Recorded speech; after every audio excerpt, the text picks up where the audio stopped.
नमस्कार दोस्तों, आप सभी का स्वागत है बीकेएस जीके जीएस क्लास में। आप देख रहे हैं बीकेएस जीके जीएस। दोस्तों, मैं बीकेएस कुमार आप सभी को स्वागत करता हूं।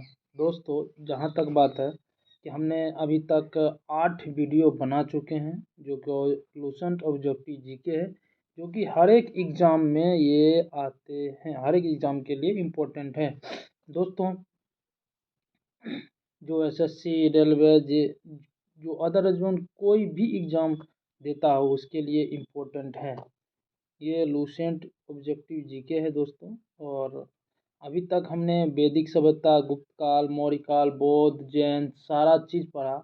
आज हम गुप्त काल, उत्तल काल और वर्ध वंश काल, मतलब वर्ध वंश जो आया, जो हर्षवर्धन के काल थे, उसके बारे में हम बनाएंगे, जो कि सिंधु सभ्यता से चलकर अभी तक हम 647 ईस्वी तक आ चुके हैं दोस्तों। और आगे बात करेंगे इसके लिए, और आगे बात करते हैं और चालू करते हैं अपना वीडियो। दोस्तों, क्वेश्चन नंबर 1 कहता है, क्वेश्चन नंबर 1 है, थानेश्वर में वर्धन वंश या पुष्पभूति वंश के संस्थापक कौन थे? तो राजवर्धन थे, आदित्य वर्धन थे, या पुष्पभूति वर्धन थे, या नरव वर्धन थे? तो पुष्पभूति वर्धन इसका होगा। सम्मिलित करें, वर्धन वंश कहाँ से था? तो सम्मिलित करना है तो वर्धन वंश हो जाएगा थानेश्वर, क्योंकि अभी तुरंत पढ़े वर्धन वंश कहाँ से? थानेश्वर से, स्थापना थानेश्वर में। मोखारी हो जाएगा कनौज से। और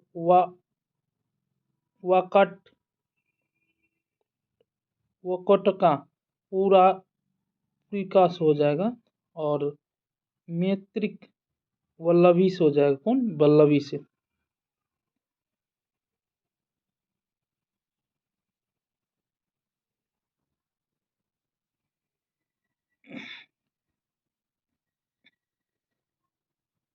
सम्मिलित 2 में वर्धन कहाँ से हो जाएगा? वर्धन किससे हो जाएगा? वाटका से। वर्धन वाटका से। मुखारी किससे हो जाएगा? मुखारी हो जाएगा ईशान वर्मा से। और ये संस्थापक के नाम है दोस्तों। वाटका हो जाएगा विध्यान शक्ति से, और मैत्रिक हो जाएगा पुष्पभूति से। दोस्तों, क्वेश्चन नंबर 4 कहता है, कदम राज की स्थापना मायूवर्णन ने की थी। उनके अपनी राजधानी कहाँ बनाई? कदम्ब राज की स्थापना मायूवर्णन ने की थी। उसने अपने राज्य के राजधानी कहाँ बनाई थी? तो वेजांती एवं वनस्पति। कहाँ बनाए थे? वेजांती। निम्नलिखित में नंबर 5 कहता है दोस्तों, निम्नलिखित में से अंतिम बौद्ध राजा कौन था जो संस्कृत महाविद्वान और लेखक था? तो हर्षवर्धन संस्कृत का महाविद्वान भी था और लेखक भी था। इन्होंने बुक भी लिखा था।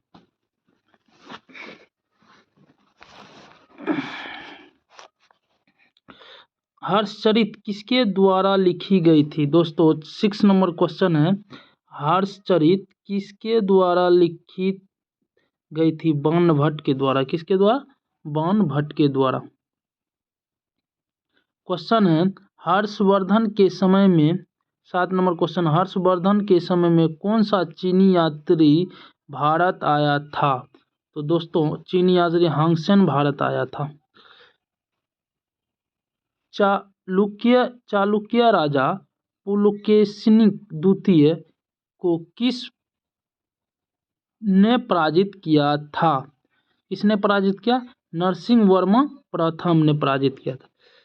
क्वेश्चन नंबर 9 कहता है किस व्यक्ति को द्वितीय अशोक कहा जाता है? तो हर्षवर्धन को द्वितीय अशोक का कहा जाता है। बाणभट्ट किस सम्राट के राज दरबारी कवि थे? नंबर 10 का क्वेश्चन कहता है बाणभट्ट किस राज दरबार के कवि थे? हर्षवर्धन के। हर्ष एवं पुलकेशी द्वितीय के मध्य हुए संधि की जानकारी कहाँ से मिलती है? क्वेश्चन नंबर 11 कहता है हर्षवर्धन और एवं पुलकेशी के मध्य हुए संधि कहाँ से जानकारी मिलता है? तो दोस्तों इसका जानकारी ए लोहा के अभिलेख से मिलता है। किससे? ए लोहा के अभिलेख से मिलता है।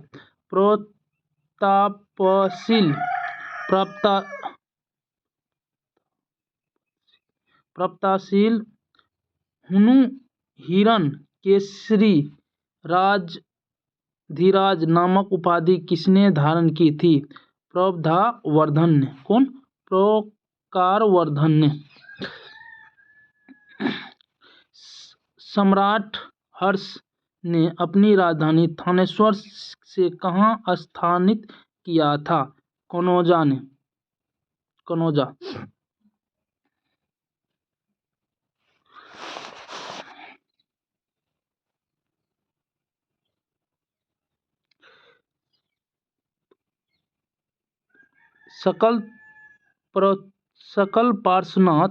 सकल पार्श्वनाथ किससे कहा जाता है? हर्षवर्धन को। हांगसेन ने किस शीलदित्य कहा जाता है? हर्षवर्धन को। गुप्त वंश के हर्ष के पश्चात उत्तर भारत में बड़ा भाग का पुनर्गठन कौन थे? हर्षवर्धन। बंगाल का कौन सा शासक हर्ष का समकालीन था? संकाक।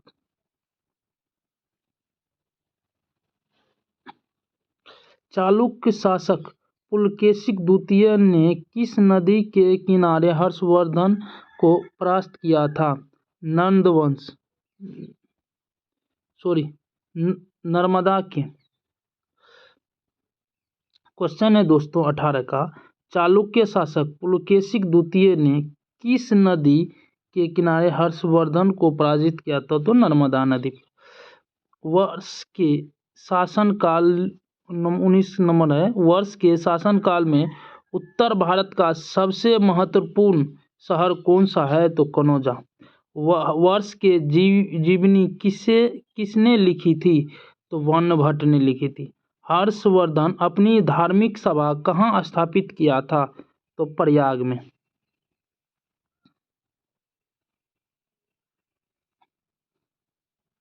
दोस्तों क्वेश्चन नंबर 22 का था वर्धन वंश की राजधानी थानेश्वर किस प्रदेश में स्थित है? तो हरियाणा में। हर्षवर्धन की बहन राजश्री का विवाह किसके साथ हुआ था? तो मोखरी नरेश गौरवर्मन के द्वारा।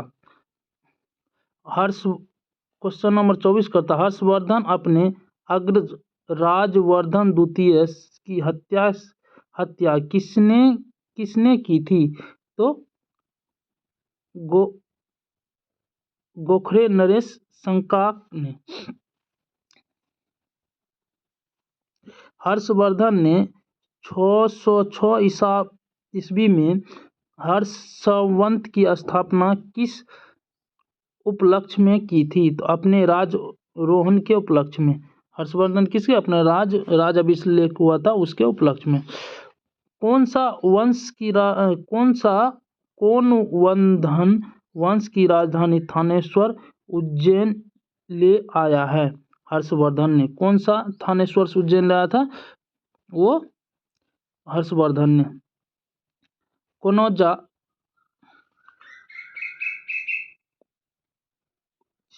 करजैन नंबर 27 का था क्वेश्चन करजैन किस प्रदेश में स्थित है? तो उत्तर प्रदेश में। कहाँ स्थित है? उत्तर प्रदेश।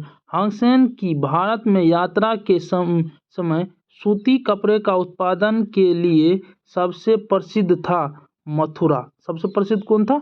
मथुरा। कभी बाणभट्ट निवास था थानेश्वर से। कभी बाणभट्ट कहाँ था? निवास करता थानेश्वर से।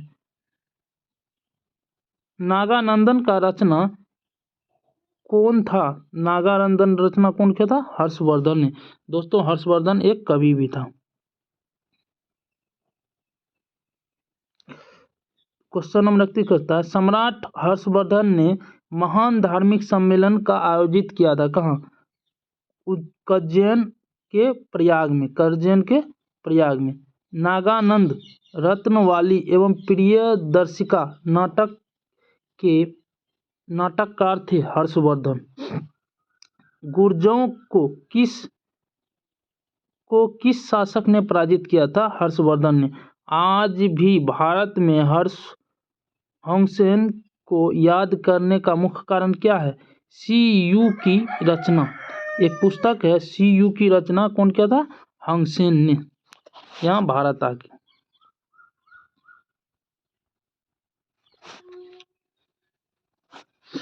दोस्तों 35 नंबर क्वेश्चन, हर्षवर्धन के विजय जीवन में एकमात्र पराजय देवाला पुलकेशिक द्वितीय कहाँ का शासक था?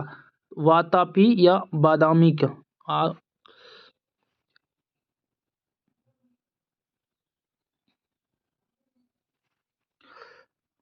हर्षवर्धन ने अपनी पुत्री का विवाह वल्लभी नरेश से जो कि एक बड़ी कूटनीतिक उपलब्धि थी।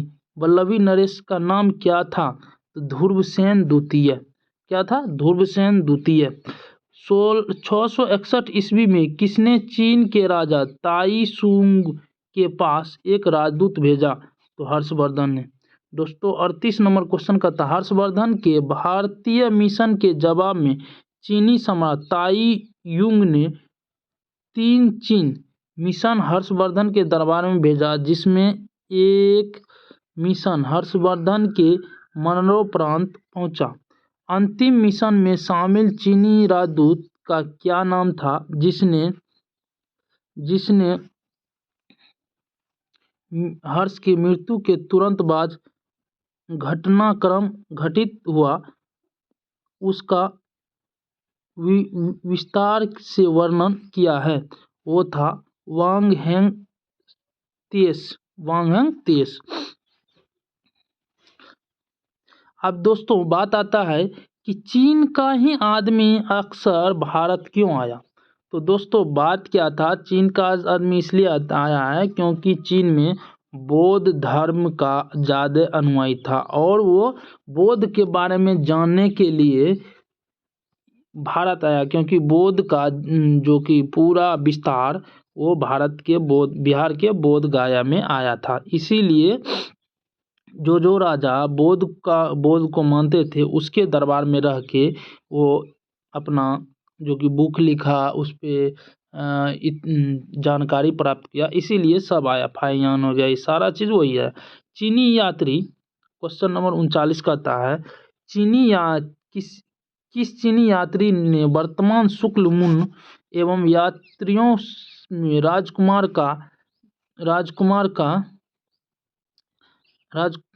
कहाँ जाता था? हंसेन को। हंसेन भारत में लगभग कितने वर्ष रहा? तो 14 वर्ष तक रहा। हंसेन के सम्मानार्थ एवं महाधर्म में पर्याप्त हर्षवर्धन ने कहाँ महासभा का आयोजित किया था? तो उज्जैन में। कुंभ मेला को प्रारंभ करने का श्रेय किसे जाता है? हर्षवर्धन को, जो अभी प्रयागराज में कुंभ मेला लगता है। नर्मदा नदी पर सम्राट हर्ष के दक्षिणतम आगमन को रोका जाता है पुलकेशिक द्वितीय ने। निम्नलिखित में किसने नालंदा विश्वविद्यालय को 100 ग्राम की आय दानपुर किया था? तो हर्षवर्धन ने। सूची को डैश से सम्मिलित करें।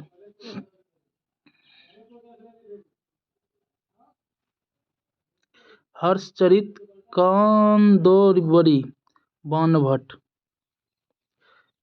नीतिशक्त श्रृंखला शक्तिपात नंबर 2 भूतिहरि। सूर्य शक्ति मौर्य। प्रियदर्श रत्न नंद हर्षवर्धन।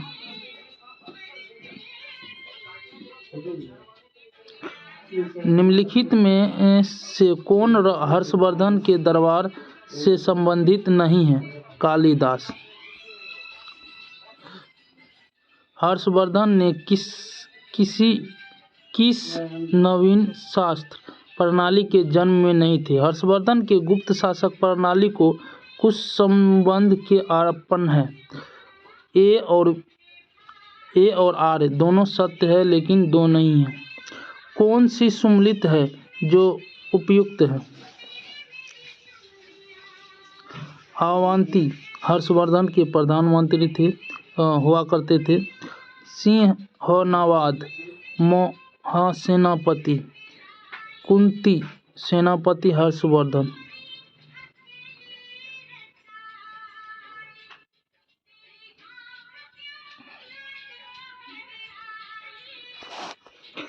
किसका कथन है कि भारत के लोग गर्म मिजाज के हैं और उन्हें जल्द गुस्सा आता है परंतु ईमानदार होता है?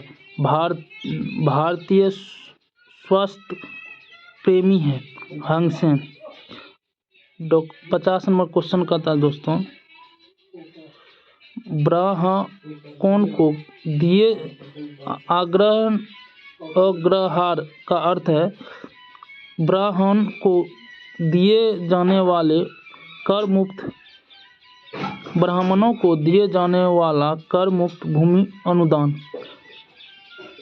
घाट क्वेश्चन हो अग्रहण का अर्थ क्या है? ब्राह्मणों को दिए जाने वाला कर अनुदान। घाटी यंत्र तुलना तंत्र का प्रयोग होता था खेत की सिंचाई से।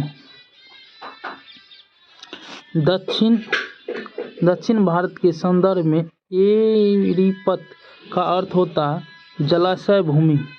हर्ष के काल में भूराज्य की सीमा थी 1/6 और 1/10। मोखारी शासकों की राजधानी था कनज।